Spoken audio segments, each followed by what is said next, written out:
Jackson, what do you want to start with? All right. Well, here's a tray. Okay.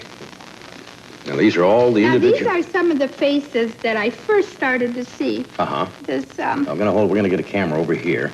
So I don't really want to handle this because they could break, couldn't they? Now, that would be it's a dog. It's a dog. An angry dog or an angry bear? Kind of like a beagle. All right. Okay.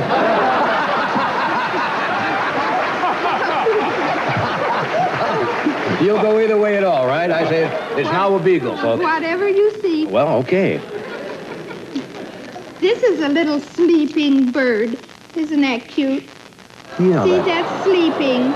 It's got his bill. So we have a very emotional audience here tonight. They're getting caught up in this. Don't you occasionally break one of these? Oh, yes. What happens then? You think it's out? Just last Now, this week. one here looks... Now, wait a second. That looks to me like you put some glue on that one. Yeah, that's Yogi Bear. But doesn't that I look... broke his neck. Oh. Well, can they see him? Yeah, just like that. You see, there's a little... Yeah. Now, does that lower the value of the chip when it's been... Obviously, it's been restored, you know, and sometimes that... It's like the Mona Lisa, you know. That's, now, this is a... a candle. That's a nice little candle. That's a candle. Wow. Look at this one, Johnny. No.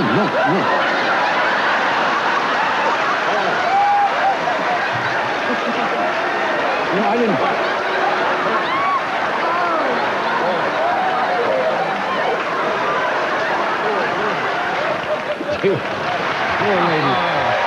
General Secretary Gorbachev, and we're delighted to have you here. No, I'm the interpreter.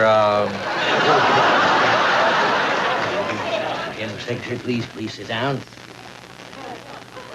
Well, now first would you tell the General Secretary how pleased we are to have him here in the United States for this very first summit meeting. General Secretary said that outside he saw people with picket signs. Well, you tell him that in this country people have the right to express their views. What did the sign say? Down with Reagan, Reagan stinks. What do you call those people? Conservatives. Would you tell him congratulations on his attempt to, modernize the Soviet Union? Yes, he said he wants to also modernize the Soviet flag. Oh, really? He wants to replace hammer and a sickle with a power drill and a weed whacker. The weed whacker, yes.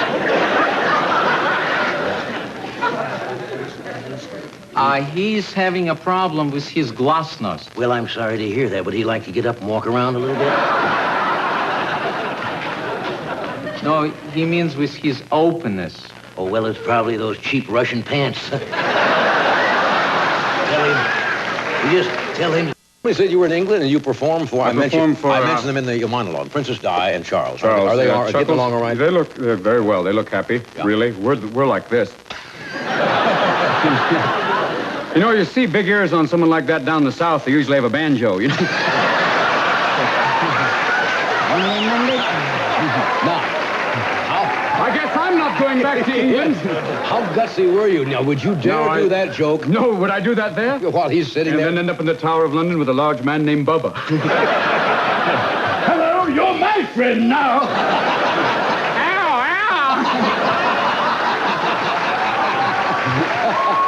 Life term with Bubba. Wow. Thank you, English. Look at the band. How you doing? Thank the voice in the band. Thank a lovely evening. It's great to be out. It's Christmas. Do you get happy Christmas depressed? A lot of people get stressed out. No, really? Driving isn't bad. Merry Christmas! Yeah! I told you I saw it first! It's great to walk into a store and see little Jewish ladies like ninjas with their purses like... Stand back! I saw that back, you big. Little candy cane for the hypoglycemic children. Thank you, Daddy.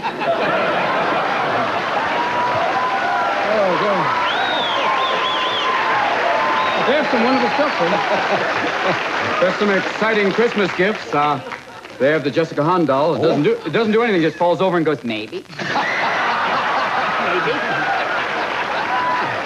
You did it. Thank you. Thank you.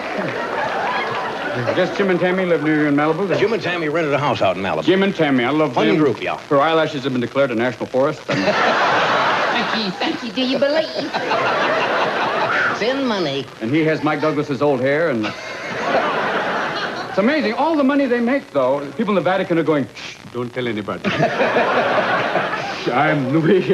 That's like shoe money for us. When you think there's a Polish Pope with two names, and people in the Deep South are going, hey, why can't we have a Pope from Tennessee, then? His name's Pope John Paul. We'll have a Pope named Pope Joe John James. There it is. Now, hear that, and you have a guy named Newton next to him named Cardinal Bubba. How you doing? You know, instead of wine and wafers, we're going to have Jack Daniels and beer nuts. Yes, indeed. You know it. Yes, indeed. And there is a tendency, I think, when comedians who have I'm not doing anything. Are you doing what you did on Saturday Night Live? I'm not doing it. I'll tell this to you. I'll tell you what you do. Let Chevy do what he used to do in Saturday Night Live during the news thing. You go ahead and talk and let Chevy do what he used to do. That'll be fun. Okay, fine. If I can remember what I was going to say. There is a tendency for somebody who is naturally funny, as Chevy is, to try to get laughs by standing there and ad-libbing when somebody else is trying to talk. That's right. Did we get it? I did it. That was it. Okay, Trifocals, meaning three different distances. Let me explain to you how they work. Let's say you put on trifocals. Of course, they're broken in threes. The top third you look through to see infinity. The middle third you look through to see arm's length, and the bottom is for your medicine. See? Now, let me give you, for instance, if you're in the supermarket and you're pushing a cart, you're looking for dog food, and you see in the aisle number. That's the top third of your glasses. Now you go to the middle. While you're going down the aisle, you look through the middle. Now when you see it, you grab the can, go to the bottom. Now, so, first, thank you. These are not cruel people. So, he said they were cruel, and they agreed upon themselves. But the doctor put him on me. I read, and he moved the thing up, arm's length, and then I read my medicine. He said, fine. He left. I got up to leave. Now, the door used to be right here, but now the door was way down. So I took it, and I went past it. Now the doorknob is on the floor. So I go down, and then I had to feel. Now I get out to the hallway where the elevator used to be right here. It's way down. So I had to walk. I go past the elevator door opens, and I look, and the elevator's about 3 blocks long. Oh, wait, no, you gotta believe me. This is the truth. We're little teeny people. Little teeny people.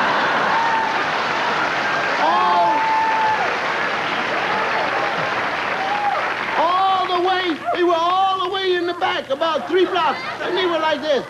Now, the elevator didn't stop level, so I had to get like this. And the little people started freaking out.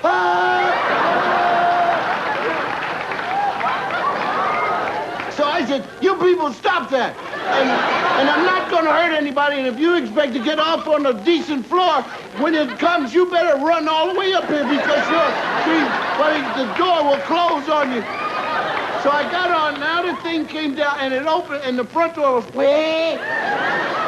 So I go out, I'm on the street, I look, the traffic was way down. I started to step off, the truck went with a little teeny drive. Now I get ready to cross the street.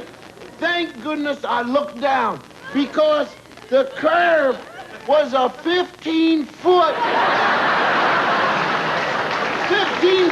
drop. And I said, what is this, a railroad station or what? So I got down. No, I'm serious. I had to get down because now I've got to hang from this and drop 5 feet and run across and then shinny up this wall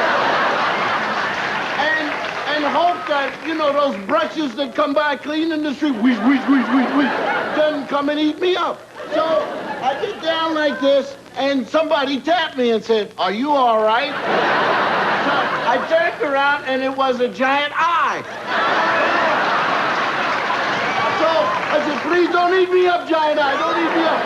And the giant eye kept coming, no, it's all right, it's all right. So then somebody tapped me from the back, said, is he bothering you? And there was a giant lip. I said, oh, the giant lip is going to eat me up in the giant eye. So they said, I tried to talk to him nice. I said, just take me to a phone booth. I want to talk to my wife. So the giant lip and the giant eye, they were walking. But I found that I was walking like this. And I said, I'm walking like old people. And then it dawned on me, the reason why old people walk like this. There's nothing wrong with their legs. They got on trifocals and they can't see where they're going.